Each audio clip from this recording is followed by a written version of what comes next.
Media మిత్రులకు అందరికీ నమస్కారం. నిన్న ఆదిలాబాద్ పార్లమెంట్ సంబంధించి కాంగ్రెస్ వేదికపై ఒక తలకాయ లేనటువంటి ఔలేగాడు అద్దంకి దయాకర్ మాట్లాడినటువంటి విషయాలు ఏవైతున్నాయో ఈ హిందూ సమాజం అంతా ఒకసారి ఆలోచన చేయాల్సిందిగా విజ్ఞప్తి చేస్తా ఉన్నా. వారి దయాకరు నువ్వు మాట్లాడుతున్నటువంటి లాంగ్వేజు, నువ్వు మాట్లాడినటువంటి భాష ఏదైతున్నదో అసలు ఏందిరా బాబు నువ్వు మాట్లాడేది? నీకన్నా అర్థమవుతున్నదా?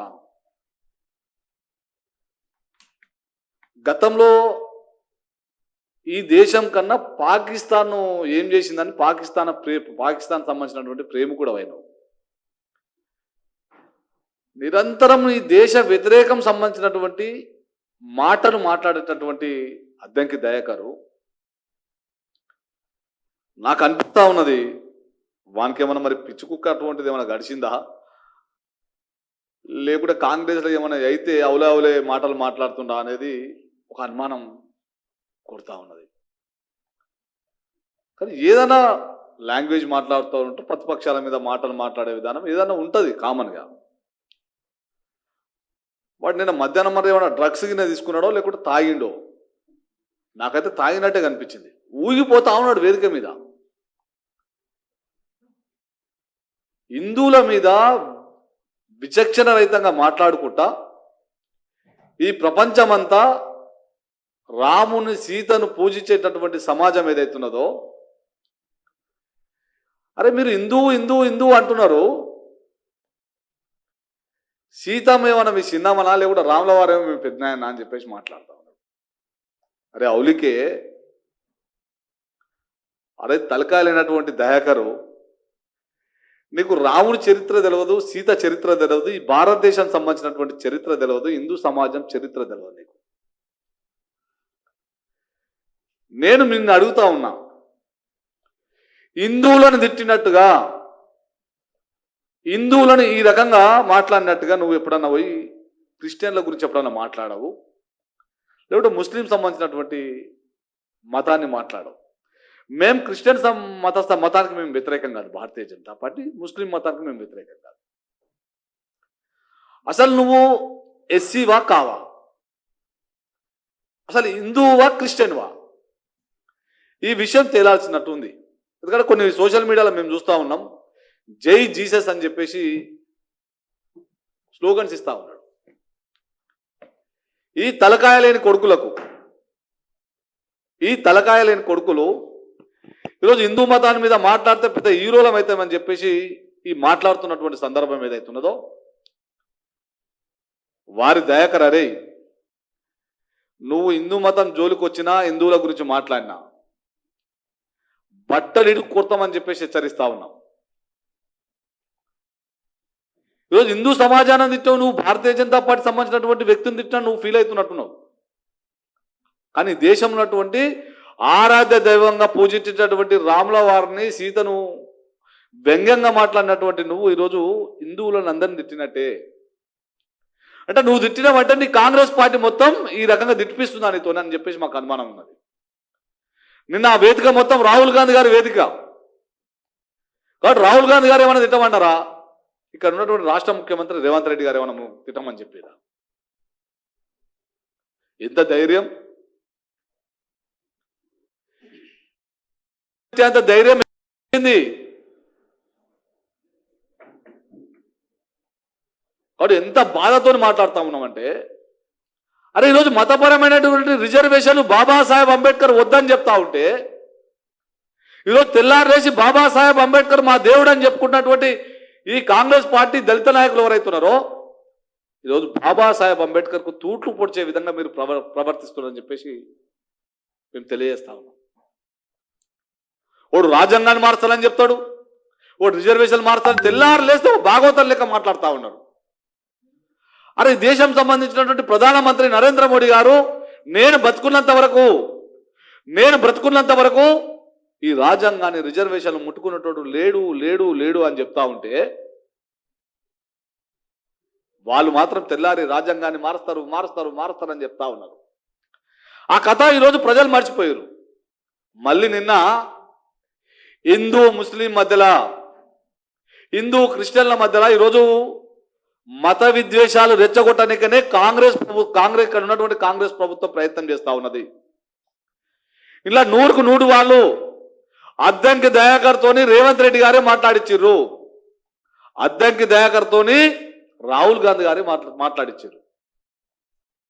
ఈ దేశంలో ఈ రాష్ట్రంలో మళ్ళా హిందూ ముస్లింల మధ్యలో ఈ మత విద్వేషాలు రెచ్చగొట్టాలి, మళ్ళా కాంగ్రెస్ పార్టీ లాభం చెందాలి అని చెప్పేసి ఆ రకంగా మాట్లాడుతున్నటువంటి వైఖరికి మాకు కనిపిస్తా ఉన్నది. ఏంది అమిత్ షా గారిని తిడతావా? ఈ దేశ ప్రధాని నరేంద్ర మోడీ గారి మీద మీరు చేసినటువంటి వాక్యాలు, అరే అవులే ఒక్కసారి తెలుసుకో, ఒకసారి నరేంద్ర మోడీ గారి జీవిత చరిత్రను తెలుసుకో, ఒకసారి అమిత్ షా గారి జీవిత చరిత్రను తెలుసుకో. అంటే నీకేం అర్థమవుతుంది రా? నీకు 2, 3 అయినట్టున్నాయి.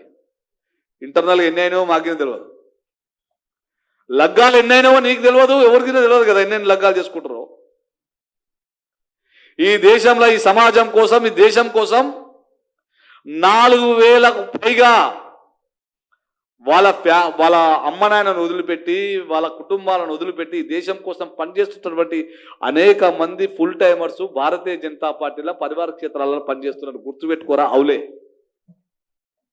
పూటకో పెళ్లి చేసుకునేటటువంటి వ్యవహారికం నాదరా బాబు. కాబట్టి నరేంద్ర మోడీ గారి మీద శంకించేటప్పుడు నీ జీవితంలో అయిపోయిందో ఒకసారి తెలుసుకోరు. కాబట్టి నువ్వు గతంలో మాట్లాడినటువంటి విధానాలు ఏవైతున్నాయో నీ పార్టీని నమ్ముతలేరు, నీ పార్టీ నిన్ను ఇష్టపడతలేదు. కాబట్టి నీకు ఎమ్మెల్యే టికెట్ ఇవ్వలేదు, కనీసం ప్రాతినిధ్యం ఇస్తలేదు నీ కాంగ్రెస్ పార్టీలో. నేను చూస్తేనే పిచ్చి కుక్క వచ్చిర్రా బాబు అని చెప్పేసి చూస్తా ఉన్నారు. అవులగాని లెక్క మాట్లాడితే ఎవరైతే చదువుకున్నాని చెప్తున్నావు, తలకాయల లెక్క మాట్లాడతాడు. కాబట్టి మీకేం తెలుస్తుంది విలువ? రాముల వారి చరిత్ర తెలిస్తేనే తెలుస్తుండే. మీ యూనివర్సిటీ అంతా ఇటలీ యూనివర్సిటీ కదా, కాబట్టి ఇటలీకి సంబంధించిన వాళ్ళకి ఈ భారతదేశానికి సంబంధించిన చరిత్ర ఏం అర్థమవుతుంది? ఈరోజు 5 నెలల గవర్నమెంట్ వచ్చి ఎవడు ఆగుతలేడు. 5 నెలలకే 5 నెలల కాంగ్రెస్ ప్రభుత్వం వచ్చి ఎవడు ఆగుతలేడు. రాముని వదులుతలేరు, సీతమ్మను వదులుతలేరు, రాజ్యాంగాన్ని వదులుతలేరు, రిజర్వేషన్ వదులుతలేరు. ఏది అడ్డమొస్తే దాని మీద మాట్లాడే పరిస్థితి రోజు కాంగ్రెస్ నాయకులకు అలవాటు అయిపోయింది. కాబట్టి ఈ తెలంగాణలో ఉన్నటువంటి హిందువులంతా, ఈ దేశంలో ఉన్నటువంటి హిందువులంతా, ఈ ప్రపంచంలో ఉన్నటువంటి హిందువులంతా కాంగ్రెస్ పార్టీ చేస్తున్నటువంటి హిందూ వ్యతిరేక విధానాలు ఏవైతున్నాయో మనందరం ఒకసారి ఆలోచన చేయాల్సినటువంటి అవసరం ఉంది. ఈరోజు ఇదే ఎంఐఎం పార్టీ ఈరోజు మాట్లాడినటువంటి అద్దంకి దయాకర్ అనేక మంది దళితుల మీద ఎంఐఎం నాయకులు దాడులు చేసి చిత్రహింసలు పెట్టి మానభంగాలు చేస్తే ఒక్కనా కొడుకు ఈ కాంగ్రెస్ నాయకులు ఈ అద్దంకి దయాకర్ గారు ఒకనాడు మాట్లాడాడు.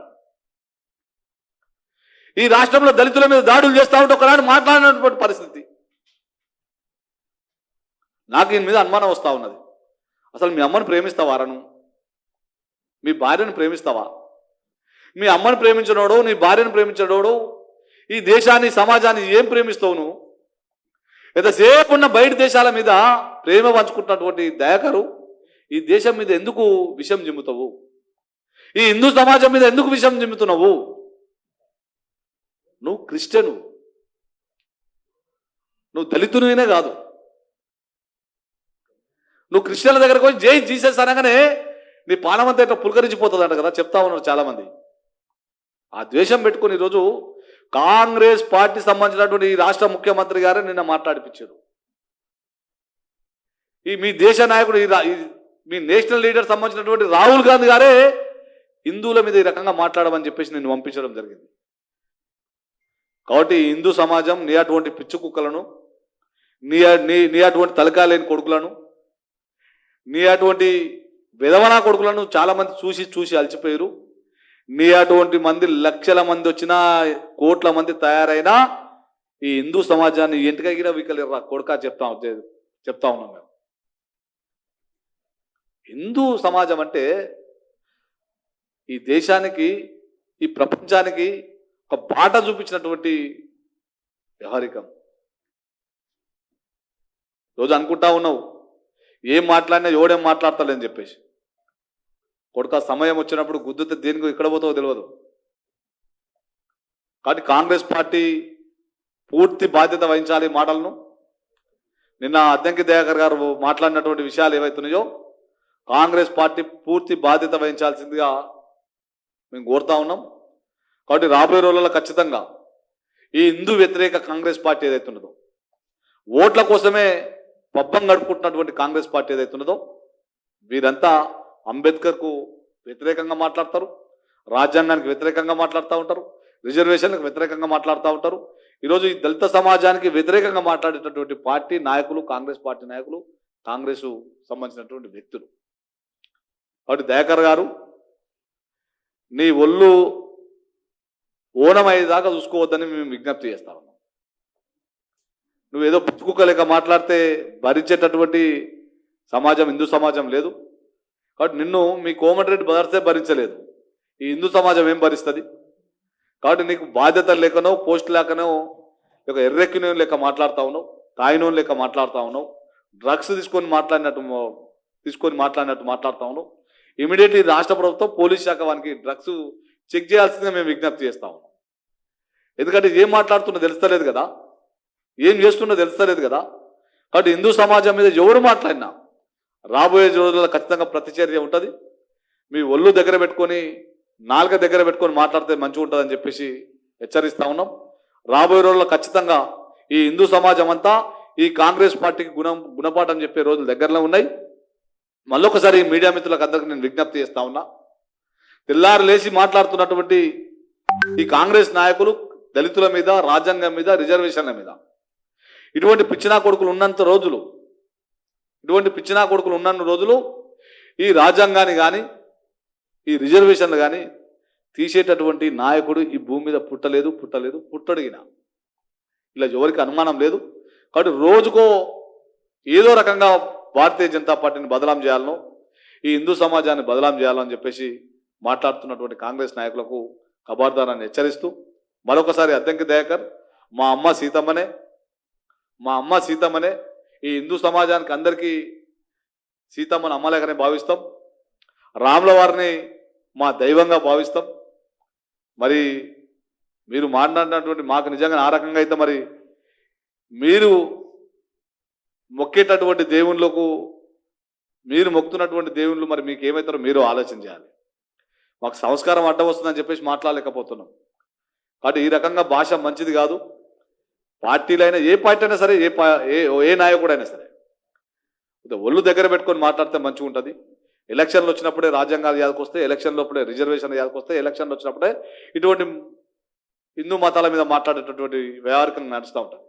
కాబట్టి ఏదేమైనప్పటికీ ఈ పద్ధతి మంచిది కాదు. దీనికి పూర్తి బాధ్యత ఈ రాష్ట్ర ముఖ్యమంత్రి రేవంత్ రెడ్డి గారు, రాహుల్ గాంధీ గారే పూర్తి బాధ్యత వహించాల్సిందిగా చెప్తూ, ఈ హిందూ సమాజానికి ఖచ్చితంగా కాంగ్రెస్ పార్టీ క్షమాపణ చెప్పాల్సిందే. రాహుల్ గాంధీని రాబోయే రోజుల్లో ఖచ్చితంగా ఈ హిందూ సమాజం వారు మాట్లాడినటువంటి విధానం ఏదైతుందో దానికి ప్రతిచర్య తప్పకుండా ఉంటుందని చెప్పేసి హెచ్చరిస్తా ఉన్నాం. ధన్యవాదాలు.